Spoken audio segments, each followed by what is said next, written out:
அஷ்டமத்து சனி என்ன பலன் செய்யும்? அனைவருக்கும் வணக்கம்.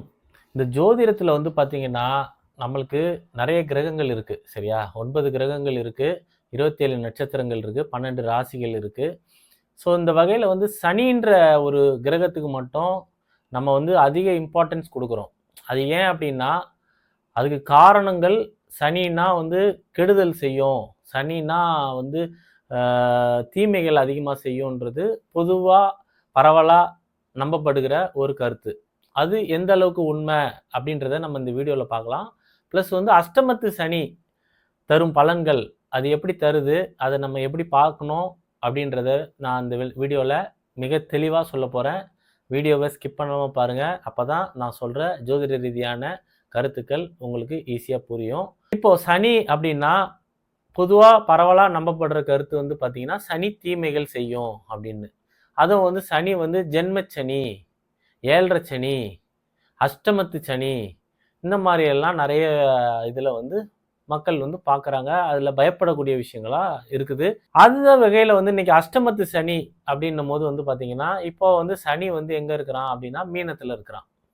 சனியோட நட்சத்திரமான உத்திரட்டாதி நட்சத்திரத்தில் இருக்கான். சிம்ம ராசிக்கு அது 8ஆம் வீடாக இருக்குது. சரியா? 8ஆம் வீடுன்னா அது அஷ்டமாக இருக்குது. அஷ்டமத்து சனி, சிம்ம ராசிக்கு அஷ்டமத்து சனி அப்படின்னு சொல்கிறாங்க. இந்த அஷ்டமத்து சனி எல்லா சிம்ம ராசிக்காரர்களுக்கும் ஒரே மாதிரி பலன்கள் கொடுக்குதா, அதாவது கெடுதலான பலன்கள் கொடுக்குதா அப்படின்னு பார்த்தீங்கன்னா, இந்த உலகத்தில் பலாயிரம் கோடி பேர் சிம்ம ராசியில் பிறந்திருப்பான். ஈவன் தமிழ்நாட்டிலே நம்ம எடுத்துக்கலாமே. தமிழ்நாட்டிலே மொத்தம் மக்கள் தொகையில் ஒரு 20% கண்டிப்பாக, இல்லை ஒரு 10% கண்டிப்பாக சிம்ம ராசியில் பிறந்தவங்க இருப்பாங்கல்ல. அப்படி இருக்கும்போது அந்த 10% ஆஃப் த மக்களுக்கும் ஒரே மாதிரி அந்த அஷ்டமத்து சனி பலன்கள் கொடுத்து தீமையை விளைவிக்குதா அப்படின்னு கேட்டா அது இல்லை. அப்போ அந்த பலன்கள் அங்கே வேரியேஷன் ஆகுறதுக்கு என்ன காரணம்? அப்போ அந்த டிசிஷன் பாயிண்ட், அந்த அஷ்டமத்து சனியோட இம்பேக்ட் அந்த ராசி, பிறந்த ராசியின் அடிப்படையில் அமைஞ்சிருக்கான்னு கேட்டா அப்போ இல்லை. அப்போ அந்த பலன் உண்மை இல்லை அப்படின்றது நம்ம இதில் தெளிவாக தெரியும். பொதுவாக அஷ்டமத்து சனி அப்படின்னா, சனி ஒரு விஷயத்தை கொடுக்க போகுதுன்னா, இப்போ கோச்சார நகர்வு, சரியா? அந்த கோச்சார நகர்வோட இம்பேக்ட் எவ்வளோ பர்சன்டேஜ் இருக்கும் ஒரு ஜாதகத்தில் அப்படின்ற விஷயத்த நம்ம கண்டிப்பாக பார்க்கணும். ப்ளஸ் ஒருத்தங்களுக்கு தசாபுத்தின்னு ஒன்று இருக்குது.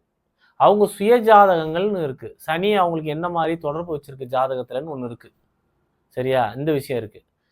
பொதுவாக ராசின்றது நிலையான விஷயம் கிடையாது, அது ஒரு நிலை இல்லாத விஷயம் அப்படின்ற ஒரு விஷயம் இருக்குது. ஸோ இப்படி பல்வேறு வகையான விஷயங்கள் எல்லாம் நீங்கள் ஒன்றா சேர்த்து பார்க்கும்போது இந்த அஷ்டமத்து சனி பலனுன்றது வெறும் குப்பை அப்படின்றத நம்ம இதில் தெரிஞ்சுக்கலாம். இதை இன்னும் பார்த்து பார்த்து சில ஜோதிடர்களுக்கு இந்த சனி நகர்வு, ராகு கேது நகர்வு, குரு நகர்வு, இந்த கோச்சார நகர்வை தவிர வேற எதுவுமே தெரியாது. அந்த மாதிரி ஜோதிடர் நீ உனக்கு கன்சல்ட் பண்ணுற, அவங்களுக்கு உனக்கு அட்வைஸராக இருக்காங்கன்னா உன் வாழ்க்கை ரொம்ப அழகாக சூப்பராக வரும். ஜோதிடத்தை நீ ஒரு 5 வருஷத்தில் ஜோதிடம் குப்பைன்னு நீ சொல்கிற அளவுக்கு பண்ணிட்டு இருக்காங்க. நிறைய பேர் அதனால தான் ஜோதிடத்தை குப்பைன்னு நினைக்கிறாங்க. ஆனால் ஜோதிடம்ன்றது என்ன அப்படின்னா, அது கரெக்டான ரூல்ஸ் இருக்குது. சரியா?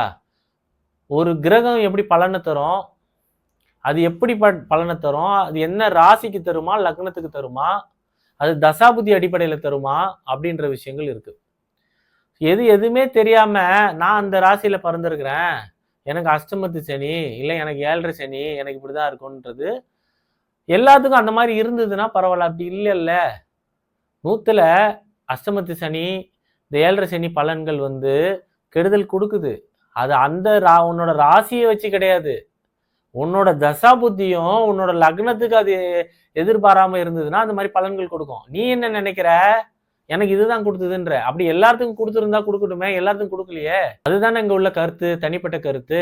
இப்போ நம்ம ஒரு பலன் பார்க்குறோம் அப்படின்னா, நீ முக்கியமா ஒரு டிசிஷன் எடுக்க போறேன்னா, ஒரு லைஃப்ல முக்கியமான விஷயங்கள், இப்போ தொழில் தொடங்க போறதா இருக்கலாம், இல்லை நீ ஏதாவது வேலை மாறலாம், இல்லை வீடு கட்டலாம், இல்லை நீ மேரேஜ் பண்ணலாம். இந்த மாதிரி நீ நிறைய விஷயங்கள் உங்கள் லைஃப்பில் இம்பார்ட்டண்ட்டான டிசிஷன் எடுக்கும்போது இந்த கோச்சார பயிற்சி பலன்களை பார்த்து நம்பாதீங்க. உங்கள் சுய ஜாதகத்தில் உள்ள தசாபுத்திகளை பார்த்து தெளிவான பலனை தெரிஞ்சுக்குங்க. நிறைய பேர் அந்த மாதிரி பண்ணுறீங்க, இன்னும் ஒரு சில பேர் பண்ணுறது கிடையாது. அதுக்காக ஒரு அவேர்னஸ்க்காக தான் நான் அந்த வீடியோ போடுறேன். இப்போ நான் பேசிக்கிட்டே இருக்கேன், இவர் அதை பற்றி சொல்லவே இல்லை, ஜென்ரலாக தான் சொல்லியிருக்கேன் அப்படின்ற மாதிரி கேட்பாங்க. இப்போ ஒரு 2 மாதத்துக்கு முன்னாடி என்னை வந்து ஒரு கஸ்டமர் வந்து என்கிட்ட ஜாதக பலன் பார்க்க வந்தாங்க. அவங்களுக்கு வந்து ரிஷபராசி, அவங்களுக்கு வந்து பணம் கொட்ட போகுதுன்னு எங்கள் ஜோசியர் சொன்னார் அப்படின்னு என்கிட்ட ஒரு வார்த்தையை விட்டாங்க. அவங்க ஜாதகத்தை பார்த்தேன். அவங்களோட ஜாதகத்தில் உள்ள புத்தி வந்து கிட்டத்தட்ட ஒரு 3 மாதத்துக்கு முன்னாடி ஒரு புத்தி ஸ்டார்ட் ஆயிடுச்சு. அந்த புத்தி 2, 8 பாவங்கள் தொடர்பு இருந்தது. ஸோ நான் என்ன சொன்னேன்னா, நீங்கள் பணம் எங்கேயாவது விரயம் பண்ணியிருக்கீங்களாம்மா அப்படின்னு நான் கேட்டேன். ஒரே வார்த்தை. அவங்க ஜாதகத்தை பார்த்து தான் கேட்டேன். நான் அந்த கோச்சார இதெல்லாம் பார்க்குறதே கிடையாது. கேட்கும்போது ஆமாம் அப்படின்னாங்க.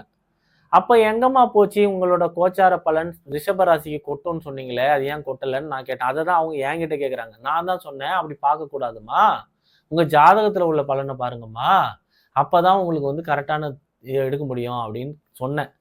அந்த அம்மா கடைசி வரைக்கும் என்ன சொன்னாங்கன்னா, எனக்கு இந்த வருஷத்துக்கு என்ன பலன் நடக்கும், சனி ராகு கேதுனால எனக்கு என்ன பலன் நடக்கும், அப்படியே தான் கேட்டுட்டு இருந்தாங்களே தவிர, அவங்களோட ஜாதகத்தில் உள்ள பலனை நான் கரெக்டாக தான் சொல்கிறேன். ஆனால் அதை வந்து அவங்க நம்ப மாட்டேங்கிறாங்க.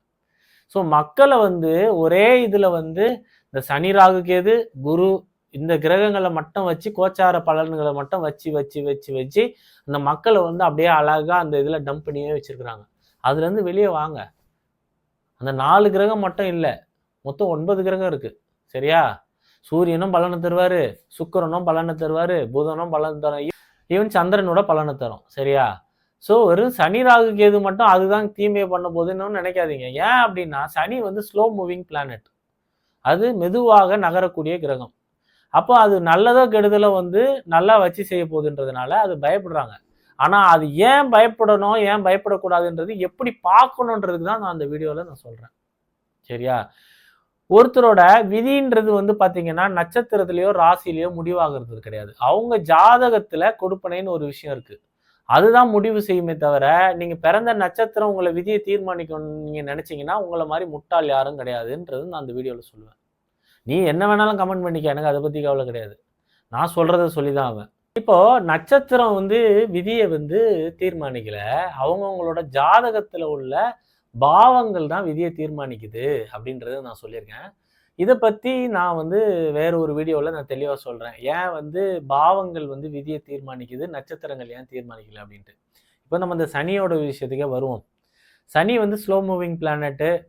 ஸோ அதனால் விரைவாக நகராது, ஒரே இடத்துல இருக்கும். பாவங்கள் ரீதியாக அவங்களுக்கு வந்து கெடுதலான பாவங்கள் தொடர்பு கொண்டு இருக்கும் பட்சத்தில் அது வந்து கெடுதலான விளைவுகளையே தரும். நல்ல பாவங்கள் ஒரு பொருளாதாரத்துக்கு நல்லா இருக்குது, இல்லை மன வாழ்க்கைக்கு நல்லா இருக்குது அப்படின்னா அது ஸ்லோவாக நகருதுன்னா அந்த காலகட்டங்கள் நல்லா இருக்கும். சரிங்களா? இதுதான் இதில் உள்ள விளைவு. இதில் ஒரு கோச்சாரத்தோட பலன் எப்படி நடக்கும் அப்படின்னா, தசா புத்தி அந்தரங்களில் அந்த கிரகங்களோட தசா புத்தி அந்தரம் நடந்து அதோட கோச்சார நகர்வு உங்களுக்கு 8லையோ இல்லை உங்கள் பாவ ரீதியாக உங்களுக்கு கெடுதலான விஷயங்களை தொடர்பு கொண்டு இருந்தால் அது கெடுதலான பலன்களை தரும். உதாரணத்துக்கு வந்து பார்த்தீங்கன்னா, நான் சிம்ம ராசி தான். சரியா? நான் அந்த ராசி பலன்லாம் பார்க்கறது கிடையாது. எனக்கு நடந்தது வந்து சுக்கிர புத்தி நடந்தது. இவ்வளோ நாளாக இன்னையிலேருந்து சூரிய புத்தி நடக்குது. சரியா? இந்த சுக்கிர புத்தியில் இந்த அஷ்டமத்து சனியில் எனக்கு பெருசாக பிரச்சனை வந்துடும், அது வந்துடும் அப்படின்லாம் சொன்னாங்க.